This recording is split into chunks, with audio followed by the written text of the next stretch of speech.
ने जो कुछ लिखा मैं मौलवी गुलाम रसूल का हवाला तुहानू देंगा। तुसीं जरा गौर करो कि जिसले तकसीम का वेला आया, तकसीम के वेले यूसुफ जुलैखा के किस्से कसीर तादाद दे विच क्यों लिखे गए। हजरत यूसुफ अलैहिस्सलाम दे उस सफर वाल गो करो कि किस तरह कैद खाने तो इक्तदार वाल सफर होंदा है, यानी कोई कौम हमेशा लिए गुलाम नहीं रहिंदी। और यूसुफ जुलैखा दा किस्सा सी एक इस्तारा सी, एक सिंबल थी कि ए कौम ने आजादी हासिल करनी है। मौलवी गुलाम रसूल आलमपुरी लिखते ने, मर्दा डरदा नस ना जावी वेख चमकदियां तेवां, मर्दा डरदा नस ना जावी वेख चमकदियां तेवां, नसे जांदे खुद पछतांदे मरदे नाल दरेगा। ते जेड़े नस जांदे ने ओ मरदे ने, जेड़े मैदान च रहिंदे ने अमर होंदे ने। कौम उन्हां नूं याद करदी। ते इसे लई इसे चीज नूं मियां मोहम्मद बख्श साहब ने जिन्हां दा इंतकाल 1907 दे विच होया, उन्हां भी बयान कीता। उन्हें कहा कि जल जल हार ना हारी हिम्मत, एक दिन फिर सी पासा, भुखा मंगन चढ़े मुहम्मद उड़त भरदा कासा। ते मरदा हिम्मत हार ना मुले, मत कहे कोई न मरदा, हिम्मत ना लगे जिस लोड़े, पाए बाज ना मरदा।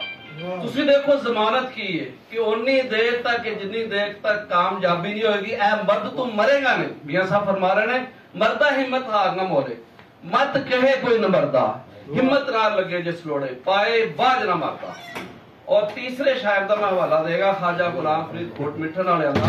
उन्होंने मशहूर काफी अगे मैं अक्सर कहना होना, जो तहरीके पाकिस्तान की गल होती है 1873 ईस्वी की, जो नवाब बहावलपुर नूं कहा सी कि सहजो फुलू से सुहा तू, बख्ते तख्त को जोड़ चुका तू, अपने मुल्क को आप फसा तू, ते पट अंग्रेजी थाने। ये उस दौर की गल है जो अजे कांग्रेस का वजूद नहीं सी होया 1885, लीग ते फिर बाद विच बनी है। इन्हां जमातों के मंशूर दे विच लिखा गया सी कि मुस्लिम कौम के तल्लुकात को अंग्रेजों से बेहतर बनाना, भाईचारा कायम करना। लेकिन ख्वाजा फरीद 1873 की कह रहे हैं, अपने मुल्क को आप साथ पट अंग्रेजी थाने।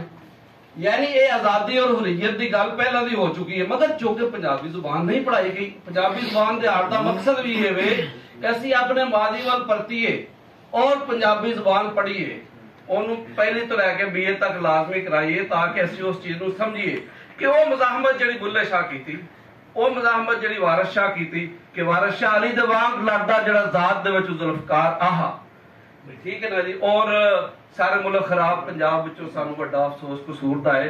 ते रंगां चंगेरियां उन्हां नाल जेड़े शाह नवाज संग आए, एक डंग भी जंग ना कीता जेड़े ठुन्ने दे रंग आए, वारिस शाह लुमड़ा वांग छुपे जेड़े सोने शेरां दे रंग आए। यानी नसराना दी मजम्मत फरमा रहे ने। और इसे चीज नूं की होया कि बुल्ले शाह दे इस मैसेज नूं साडे दानिशवर चांडियो साहब बैठे ने, ते मैं इत्थे शेर पेश करांगा सच्चल सरमस्त दा। आशकां दी स्टोरी दे बारे सच्चल सरमस्त की कहंदे ने, कहंदे ने बुल्ले शाह को बेरागी की तो जिन्हां दा शहर कसूर, इश्क बुल्ले दे सिर दे उत्ते तेग अजल दी तोली, सचू नाल सदा सुख होवे, इश्क दा इश्क वालियां दी टोली, सचू नाल सदा सुख होवे, इश्क वालियां दी टोली। यानी बुल्ले का जिक्र कौन कर रहा है? खैरपुर दे सच्चल सरमस्त अपनी पंजाबी शायरी जिक्र कर रहे हैं, किदा? बुल्ले शाह दा। और फिर कहते ने, गाजियां नूं गम कहा यारो, सिर दा संग ना करे, विच मैदान मुहब्बत वाले मर्दाने थी मरते। यानी कि मैदान दे अंदर मरो, जंग करो। और जी उन्होंने इन्फ्लुएंस देखो ना, बुल्ले शाह को मुतासर ने नाल झोंक वाले हजरत शाह इनायत अलैह रहमत को सच्चल सरमस्त बहुत मुतासर सन। ये हिस्टोरिकल बैकग्राउंड में तुम दस रहा कि जी जी मुजाहमत हुई है। लेकिन जो तुहाडे कोल विछोड़ा पै जांदा जुबान दा, ते सानू शाह हुसैन लाहौरी दा कलाम याद आउंदा, माए नी मैं किनू आखां दर्द विछोड़े दा हाल, दुखां दी रोटी सूलां दा सालन आहिंदा वालन वाल, जंगल बेले फिरा मैं डडोंदी अजे ना पायो लाल। ते असीं ओ लाल नूं पाना है। पंजाबी जुबान दे आड़ दा मकसद भी है, कहे हुसैन फकीर निमाना, शौ मिले ता थीवा निहाल। ते असीं उस गल तक पहुंचना है कि जेड़ा पंजाबी जुबान दी जेड़ी लगवाई है, तुसीं देखो जेड़ी मज़ाहमती बयानियां सी वो शुरू तो चलिया। और मैं इत्थे चंद एक हवाले देआंगा क्योंकि बाबा गुरु नानक हाल है कि बुल्ले शाह साहब ने जो काफियां दे अंदर इंसानी तशख्खुस की गल की, तो उन्होंने उस दौर के मौलवी और उस दौर के दरबारी आलम के खिलाफ गल की। मुला ते मशाल की दोहां इको चित लोकां करदे चानना आप हनेरे ने, लेकिन इलम की नफी नहीं करते। आंदे आलम फाजिल मेरे भाई पा पढ़िया मेरी अकल गवाई, देवे इश्क हुलारे ता मैं दसना, मैं पा पढ़िया तो नसना, मैं पा पढ़िया तो नसना। तो फिर फरमांदे ने बुत्ता अगे सीस नवाई, जेड़े गढ़ के आप बनाईए, गल रौले लोकां पाईए, गल रौले लोकां पाईए। तुसी देखो इस चीज नूं जिहड़ी कि पंजाब दे अंदर बुत परस्ती रिवाज ना पा सकी, जरा इत्ते गौर करो। ये बड़ा अहम नुकता है कि आर्या भी ऋग्वैद दा हवाला है कि वो इत्थे चाहते हैं बुत परस्ती, मगर वो गंगा जमुना वल टुर गए। इत्थों दे लोकां ने मज़ाहमत की उस दौर च भी, ते इत्थे बुत परस्ती रिवाज ना पा सकी। ते चुनाचे बाबा गुरु नानक जैसी शख्सियात पैदा हुई हैं जिन्हें दोबारा की इकबाल ने किया, फिर उठी आग सदा तौहीद की पंजाब से, हिंद को एक मर्दे कामल ने जगाया ख्वाब से। यानी जिहड़ी तौहीद की गल की किन्ने बाबा गुरु नानक ने, ते इकबाल की शायरी उसका हवाला है। ते उसको गल है कि जी पंजाब का जिहड़ा बयानी है, पंजाब हमेशा तो तहरीका का मरकज है, कोई ऐसी तहरीक नहीं जिहदा वजूद पंजाब तो साबित नहीं। एहरार पार्टी, खाकसार तहरीक, खाकसार तहरीक इतनी मुनज़्ज़म तहरीक सी। अच्छा मैं ये नहीं कहना चाहता कि इन्हां तहरीकां नाल असीं इख्तलाफ नहीं कर सकते, इख्तलाफ असीं कर सकते हैं, लेकिन फिर भी हुर्रियत दी तहरीकां दा इटसेल्फ पैदा होना किसी खिते के अंदर एक बहुत बड़ी बात है। और पंजाब दा खिता लाहौर फिर बहुत अहम है, जिथे असीं अज बैठे हाँ।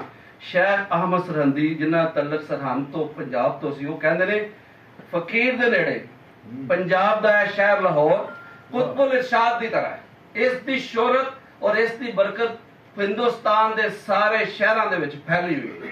जिहड़ी तहरीक उठती वो कामयाब होती है। इसलिए कहा जाता है लाहौर जो उठता है पंजाब या पाकिस्तान उठ पैंदा, हिंदुस्तान बेदार हो जाता है। शेख अहमद सरहंदी की गल है। सो एहरार पार्टी तहरीक पाकिस्तान और तुसी बाकी लोगों को देखो कि जिहड़े पंजाब सिर्फ इस दे बारे कहा जाता है ना, इससे फसलां पाइयां रातां ने, जिवें विछियां सब्ज बनाता ने, इत्थे कनकां चौल सुगाता ने, मेरे देश दियां क्या बातां ने। लेकिन फसलों की तरखेज के नाल इत्थे आगू पैदा होए, राहबर पैदा होए, पंजाबी सूरमे पैदा होए जिन्होंने मज़ाहमत की थी। तुसी देखो चौधरी रहमत अली जैसा बंदा, और 1919 दे विच वो अलहदा वतन की गल करता है, जिहदी अगे जाके गोलमेज कानफ्रेंस के अंदर 3 रियासतों का मनसूबा ही। इकबाल ने 1930 दे विच गल की थी।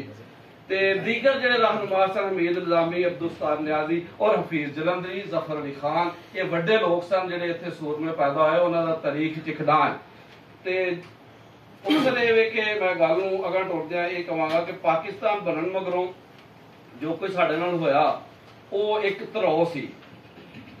वो धरौ दी वजह तो चूंकि पंजाबी जुबान साडे कोल खुस गई ते असी बहुत दूर चले गए। हुण असी मज़ाहमत करनी है उस चीज नूं लैके जिहड़े साडे बुजुर्गां ने सानू दित्ती, और असी पंजाबी नूं दोबारा लागू करवाना है ताकि इस नूं खिच के लेदा मार गोरे गए बिस्तर लंघ साडी सदा होएगी जंग। यह बयानी है, यह मज़ाहमत है। लेकिन चौंकि साडे उत्ते होर कई ज़बानां मुसल्लत कर दित्तियां गईयां, तो उन्हां नूं की पता है कि पंजाब की सी। जिवें कि अज दे एक शायर ने बहावल नगर तो लिख देना, उर्दू बोलन आलिए कुड़िए तू की जाने वारिस शाह दी हीर कहानी, बुल्ले शाह दे पैर दे घुंघरू, शाह हुसैन दी सुचल काफी, आदमजाद दी पहली माफी, तू की जाने उर्दू बोलन आलिए कुड़िए। चलदे खूह दियां वगदियां टिंडां, खेतां विच खलोते बन्ने, औस फजर दी बांग डिगण दी, तू की जाने उर्दू बोलन वाली कुड़िए, तू की जाने, तू की जाने। ते फजरां दे विच रिड़की लस्सी, लस्सी दे विच तरदा मक्खन, शिकर दोपहरे भखदी रोटी, अंब दी फाड़ी विच तंदूरे, बुनिया बैंगन, कुड़ कुड़ करदा शाम दा हुक्का, वेड़े दे विच गिरदा नलका, हिजर विछोड़े तत दा चरखा, तू की जाने उर्दू बोलन वाली कुड़िए, वारिस शाह दी हीर कहानी। ठीक है जी, लो जी, बहुत शुक्रिया जी। ए मुज़ाहमत की बयानियां मैं तुहाडे सामने रखिया, और पंजाबी सूरमियां दा भी जिक्र होया है, और पंजाबी जुबान दिहाड़ दा भी जिक्र हो गया है, और मैं सिंध दा हवाला दिता है। चांडियो साहब बैठ रहे, सच्चल सरमस्त एक बहुत बड़ा हवाला है, बहुत बड़े शायर जिन्हां दे बारे च शाह अब्दुल लतीफ बटाई ने कहा सी कि जेहड़े इश्क दी देग असां रखी सी ना, ओदा ढक्कन कौन चुकेगा? सच्चल सरमस्त। लिहाजा उन्होंने भी क्या बुल्ले शाह को बेलागू किया जिन्हां दा शहर कसूर। बहुत शुक्रिया।